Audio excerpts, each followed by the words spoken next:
Spring has sprung, but we've still got a few winter top 10 comics lists to cover. In today's video, we're going budget friendly as we tackle another 10 comics you can pick up on a $20 budget. So if you're still waiting for that income tax return to hit your account or your bracket just went up in smoke, this top 10 list will keep you in the game. Let's dive right in and get dirty with the number 10 book, Swamp Thing number 49.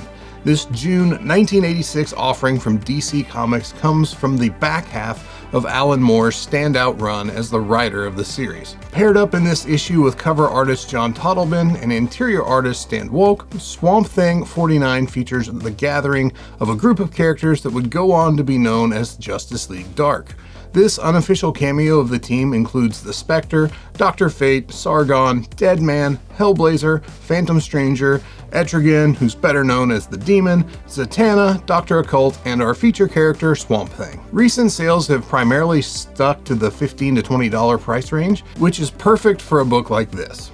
To me, the main appeal of this one is the Totleben cover. It gets up close and personal with Swamp Thing, and the detail work is more than worth the price of admission. As a self-appointed representative of 80s and 90s kids, I find it to be my duty to inform you that we all really loved dinosaurs back in the day. From basic hard rubber dinosaurs to Dino Riders dinosaurs that were so well done that the Smithsonian used the molds for years after the fact. We just couldn't get enough. By the time Jurassic Park came around, we were absolutely experts on thunder lizards. Another thing we really liked was robots. And when you take the two and you mash them together, you wind up with one of the coolest things that the 80s gave us, Dinobots.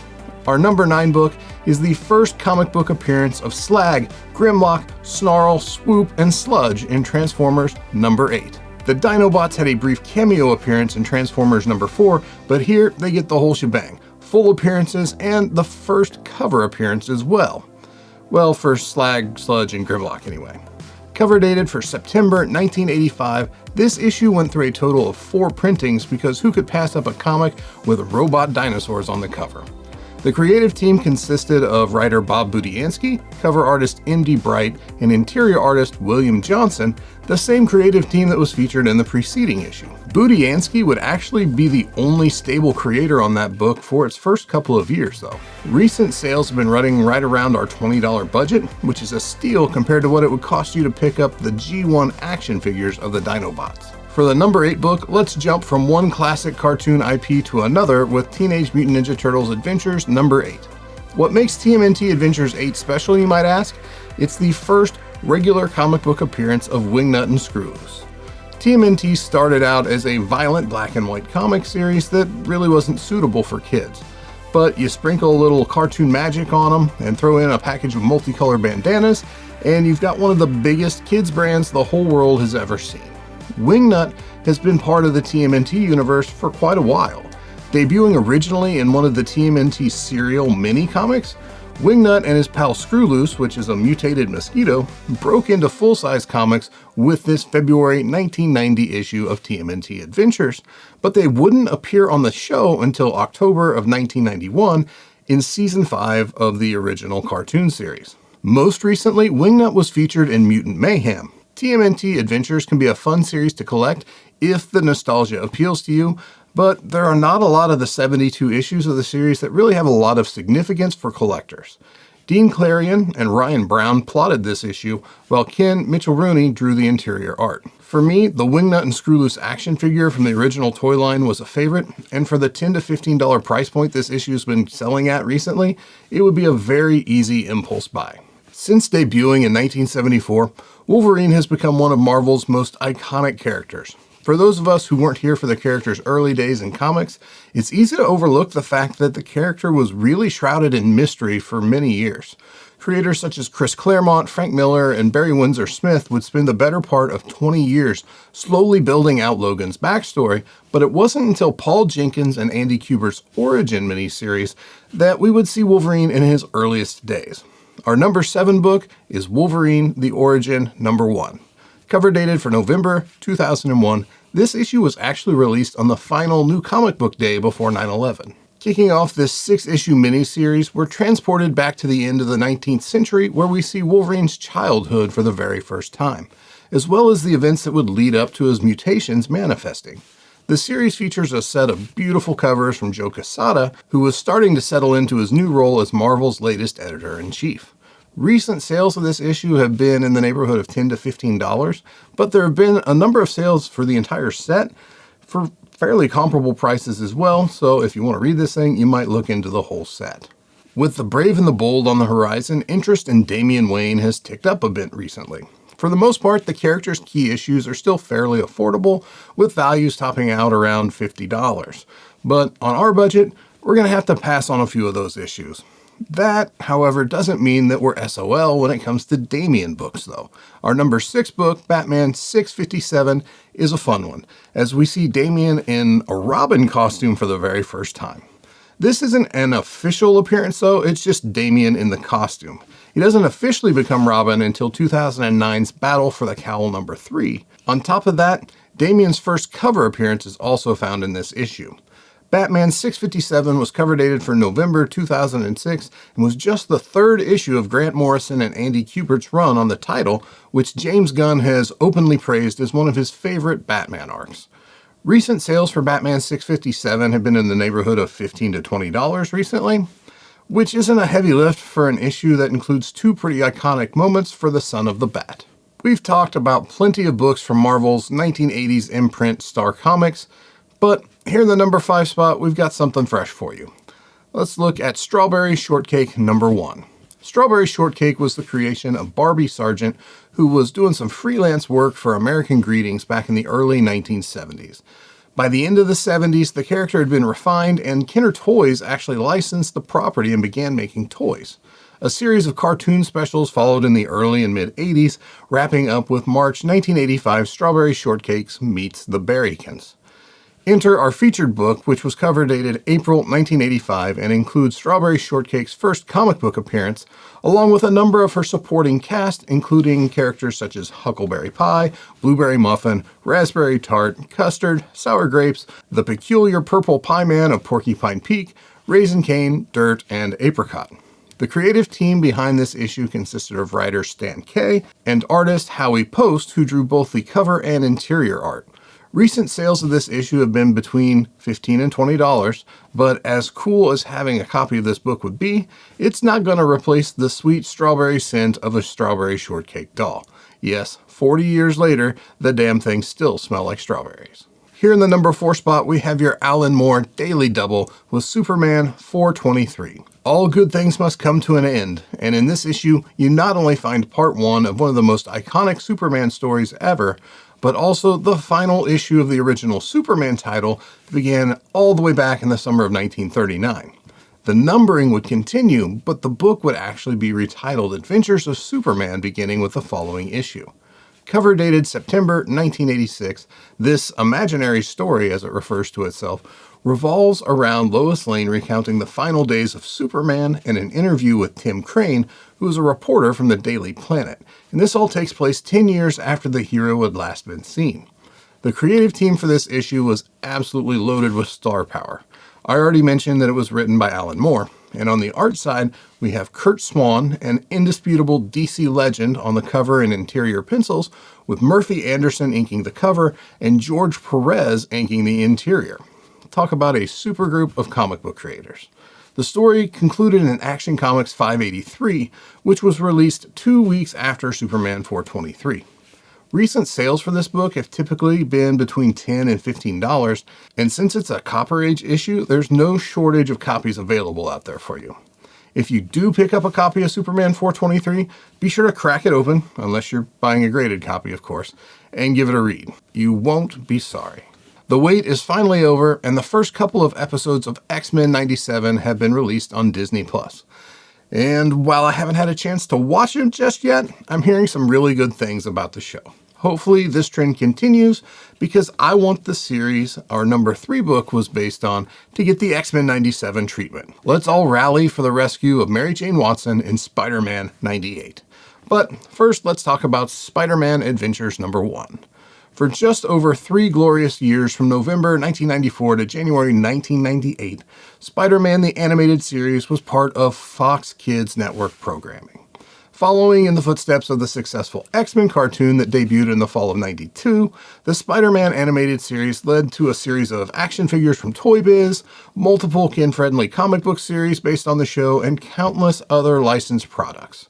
Looking back, I think it's safe to say that I'm a Spidey fan today because of this show. I bought so many of the action figures, and I actively started reading the monthly Spider-Man titles within just a few months of this show's premiere. Unfortunately for me, that was right in the middle of the Clone Saga, but I persisted, here I am. SpiderMan Adventures #1 was cover dated December 1994 and was released to coincide with the show's debut. In fact, the story inside SpiderMan Adventures 1 is the comic book adaptation of the animated series' first episode, which was titled Night of the Lizard. There were two main versions of the issue released, a standard direct edition issue with a yellow background. But when I think of this book, my mind always defaults to the foil enhanced cover with a white background, because it was the 90s and foil covers were life. A number of writers collaborated on the issue's script, including a name most Spidey fans might recognize in Jerry Conway. You remember him, right? He was the guy who killed Gwen Stacy. What a jerk. Artist Alan Suviak handled the pencils and inks for the issue. Looking at recent sales, there have been a few deals had out there around $10. Some of the other sales are up around $20, and honestly, everything in between. But I'm confident that you can bring home a copy of this one for under our $20 budget without much of a hassle. Speaking of X-Men '97, let's take a look at an X-Men book that was one of the hottest issues around the early 1990s, Uncanny X-Men 282, our #2 book. This one makes no sense to me. Let's enter it as Exhibit 437 in the never-ending argument of cameo versus first appearance. Bishop is not only prominently featured on the cover and appears inside the issue, and it's just a cameo. However, Wolverine shows up for a single panel in the back of Hulk 180, and it's a first appearance. Sure. Regardless of where you land on the cameo or first appearance fight, the market has long decided that it prefers Uncanny X-Men 282 over 283, as the hype and value have always been with 282 for as long as I've been around. When the X-Men animated series adapted Byrne and Claremont's classic Days of Future Past story in the spring of 1993, Bishop caught a major break as he replaced Kitty Pryde as the central character in this tale. When this happened, kids like myself were instantly Bishop fans. He was tough and he looked cool. His action figure came with a giant plasma rifle, and Uncanny X-Men 282, which we all referred to as his first appearance, was affordable for us, even as kids. Hopefully nobody spent all of their lunch money hoarding copies of this issue though, as it hasn't really changed in value over the subsequent years. Maybe that's the case because Bishop faded from the spotlight and the show eventually ended, or maybe it's the fact that it was printed into oblivion like most X-Men books from the time. According to Comicron, Uncanny X-Men 282 was the number 22 most ordered book of 1999. Now this isn't just an ordinary year. 1991 was a year that saw the release of many of the most overproduced comics in the history of the hobby. Comics such as the ever-present X-Force #1 and X-Men #1 from Volume 2 and its 5 different covers that a total of 8 million copies were printed. Despite the massive print run, demand for Uncanny X-Men 282 remains strong today. It's a book that X-Men collectors who are just starting out can get their hands on easily, and it's one of those great foundational key issues that seems to find its way into most collections sooner or later. Recently, sales for this issue remain in the $15 to $20 range, where they've mostly been for several years at this point. If we give this Whilce Portacio creation credit for nothing else, it's been sure and steady as an entry-level key for generations of collectors at this point. There's something strange going on, so let's cap this list off with a focused, non-terminal, repeating phantasm, Class 5, full roaming vapor, more commonly known as Slimer, and the book is Slimer #1. Published by Now Comics in May 1989 as a spin-off series from the Real Ghostbusters, much like the Slimer and the Real Ghostbusters cartoon was a spin-off from the main Real Ghostbusters show. Now Comics, in an effort to feature the series as a more kid-friendly than the main Real Ghostbusters series book, marketed Slimer as being fun for the whole family. In all honesty, it was just a way to get an extra $1.75 a month out of young Ghostbusters fans, much the way that the separate Slimer cartoon was just a way to get another 30 minutes of viewership. The Slimer comic series would run for a total of 19 issues, and it also had a 3D Slimer special seeing release as well. With Ghostbusters Frozen Empire releasing this weekend and the return of Slimer to the movie franchise, it just seemed fitting to include the Spud on this list. I saw the movie earlier this week, and while I admit it's nowhere near a perfect movie, I had a hell of a lot of fun seeing it. It's great to see the Ghostbusters back in New York, and honestly, a couple hours of nostalgia was all I wanted out of it. As far as sales go for Slimer #1, they're all over the place, but $10 seems to be the sweet spot, kind of in the middle of most sales thus far for 2024. This book is the first solo Slimer series, but more than anything, it's just fun. If you grew up on the Ghostbusters, chances are Slimer #1 might resonate with you. It's not an investment book, and I promise you it will not take you to the moon, but it just might take you back to a Saturday morning from long ago when the world was a whole lot simpler and the hardest thing you had to do was just be a kid. I've got great news, everybody. I'm still alive. It's good to be back with you after a few weeks off, though. As you already know, we had our biggest comic convention of the year 2 weekends back. I was just knee-deep in prepping for it the week before that, and as luck would have it, I came back from the show with a really healthy dose of con crud in tow. That finally cleared up earlier this week, so now I'm back at it. The show went really well, and it was great to see everybody there. I managed to come home with a few things that I'm sure you'll get to see before too much longer. Let me ask you, did you catch the theme for this list? Apparently I was feeling a little nostalgic because this list is chock full of cartoon member berries. I guess I was just in the mood for a little bit of that old school Saturday morning magic. I hope you all enjoyed it. Collect responsibly, and I'll see you in the next video.